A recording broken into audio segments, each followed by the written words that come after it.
সুপ্রিয় দর্শক, আপনার নাম এবং বয়স বলে প্রশ্ন করুন। আমার নাম ডালিয়া, আমি ডেমরা থেকে বলতেছি। আমার হাজবেন্ড আজকে প্রায় 4-5 মাস ধরে খুশখুশি কাশি এবং রাত্রেবেলা প্রচুর কাশি হয়, কিন্তু মানে ওষুধ খাচ্ছে না, কিন্তু অনেক কাশি হয়, কিন্তু আসলে কি করব তার নিয়ে আমি সেটা বুঝতে পারতেছি না।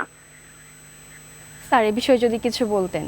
ধন্যবাদ শ্রোতা। আপনার প্রশ্নটি আসলে যেটুকু আমি শুনেছি তার উপর উত্তর করার চেষ্টা করব। যে আপনি বলেছেন 4-5 মাস যাবত আপনার হাজব্যান্ডের কাশি, যেটা আসলে এই ছোট্ট একটি ইনফরমেশনের ভিতর দিয়ে একেবারে সলিড উত্তর দেওয়া ডিফিকাল্ট। তারপরে আমি চেষ্টা করছি। কাশির সাথে কি কাশি আসে? যদি কাশি আসে তাহলে কফটা অবশ্যই দ্রুত পরীক্ষা করে ফেলবেন।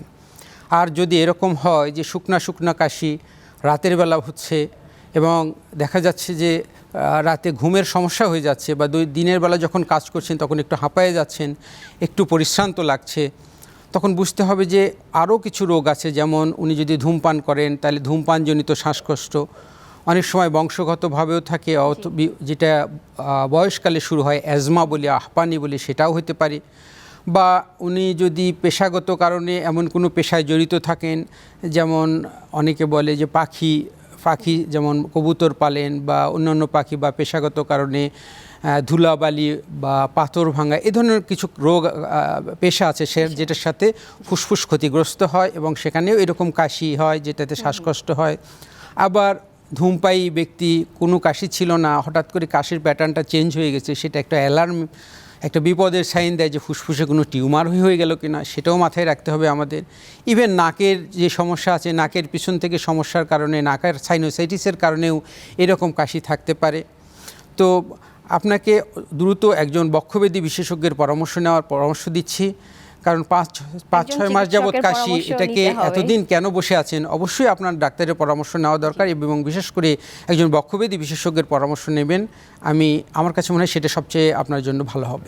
এবার আমি জানতে চাই তসলিম উদ্দিন স্যারের কাছে, যক্ষ্মা প্রতিরোধে প্রাইভেট সেক্টরগুলো ঠিক কিভাবে কাজ করছে এবং এই বিষয়ে আপনার মতামত কি, সে বিষয়ে যদি একটু কিছু বলতেন। আমি একটু আগেই বলেছি যে এই প্রোগ্রামের, এই কর্মসূচির একটা ব্যাপক সাফল্য এসেছে।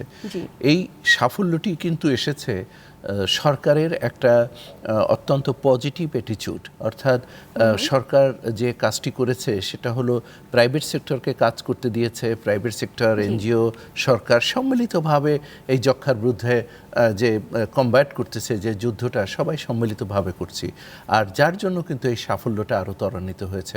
অর্থাৎ সরকার ক্ষেত্র প্রস্তুত করে দিয়েছে। প্রাইভেট সেক্টরের একটা বিরাট এখানে কিন্তু ভূমিকা আছে। আমি আমার ডিসকাশনে শুরুতেই বলেছি, খেয়াল করেছেন যে 19% যক্ষ্মা রোগী এখন পর্যন্ত কিন্তু শনাক্তের মধ্যে নিয়ে আসতে পারেনি। এটা কিন্তু একটা বড় চ্যালেঞ্জ। কেন একটা বড় চ্যালেঞ্জ? যে এরা নিজেরা সংক্রমিত এবং আশেপাশের লোকদেরকে সংক্রমিত করছে, এবং সে নিজেও জানে না কিন্তু যে সে নিজে সংক্রমিত। এই একটা ভয়াবহ অবস্থা। কিন্তু এই অবস্থা থেকে আমাদের কি করতে হবে? আমাদের আরও শনাক্তের হার বাড়াতে হবে, আমাদের 100%-এ নিয়ে যেতে হবে। এই জন্য কি টেস্ট করার প্রয়োজন রয়েছে? টেস্ট করতে হবে। ওই যে আমি বললাম যে আপনার যে কাজটি করতে হবে, প্রথমে আইডেন্টিফাই করতে হবে যে যাদের সাসপেক্টেড কেস, সেখানে ওই সাসপেক্টেড কেস আইডেন্টিফাই করে রেফার করতে হবে সার্ভিস ডেলিভারি সেন্টারে, যেখানে টেস্ট করে। আমাদের জিন এক্সপার্ট মেশিন রয়েছে, স্পুটাম টেস্টের আরও বিভিন্ন সেন্টার রয়েছে, এইসব সেন্টারে। এখন এই যে কাজটা করে সেটা প্রাইভেট সেক্টরে, যেমন আমি আমার প্রতিষ্ঠানের কথা বলতে পারি, সোশ্যাল মার্কেটিং কোম্পানি, একটা হিউজ নেটওয়ার্ক আছে, blue star network, private sector network. They are not graduate doctor, কিন্তু সোসাইটিতে স্বাস্থ্যসেবা দেয়, আমরা তাদেরকে প্রশিক্ষণ দিয়েছি, এবং আপনারা দেখতে পাবেন সারা দেশে প্রায় 9,000 প্রশিক্ষণ দেওয়া হচ্ছে। আমরা তাকে বেসিক ট্রেনিং দিচ্ছি, তাকে কিভাবে যক্ষ্মা রোগী শনাক্ত করতে পারবে, যক্ষ্মার যে সিমটমগুলো কি কি, তার কাছে যখন কোনো একটা পেশেন্ট আসে তখন জানি সে এটা দিতে পারে। সে আরও অনেক কাজ করে, প্রায় ফ্যামিলি প্ল্যানিংয়ের সার্ভিস দেয়, তারপরে সে রেফার করে আরও অন্য অন্য কাজে। যদি দেখে যে কোনো শিশু মারাত্মক নিউমোনিয়া নিয়ে এসেছে, তার জীবন ঝুঁকি রয়েছে, তাকে রেফার করে। এইরকম অনেক কাজ সে করে। সে গ্রোথ মনিটরিং করে যাতে করে শিশুদের পুষ্টি হয়। তো এর সাথে পাবলিক হেলথের এই ইস্যুটাও জড়িত রয়েছে। এখন এই একটা এক্সাম্পল বললাম, এরকম কিন্তু অনেক এক্সাম্পল আছে যে যারা প্রাইভেট সেক্টরে আছে প্রাইভেট সেক্টরও এই কার্যক্রমের সাথে সম্পর্কিত।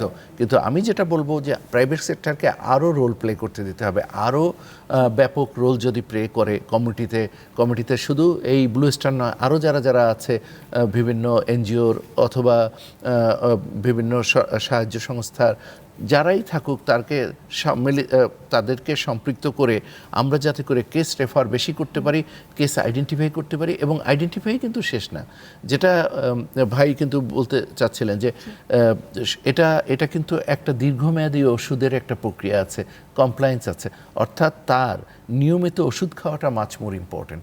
এই যে ওষুধ খাওয়াটা, এটা আমরা বলি ডটস যারা প্রোগ্রামে আছে, অর্থাৎ সামনাসামনি দেখে তাকে খাওয়ানো, যদি না খেতে চায় তাকে বোঝানো, এবং করে তার পুরো কোর্সটা কমপ্লিট করতে হবে। তা নাহলে আবার অন্য প্রবলেম হয়ে যায়, এমডিআর যেটা আমরা বলি মাল্টি ড্রাগ রেসিস্ট্যান্স হয়ে যেতে পারে,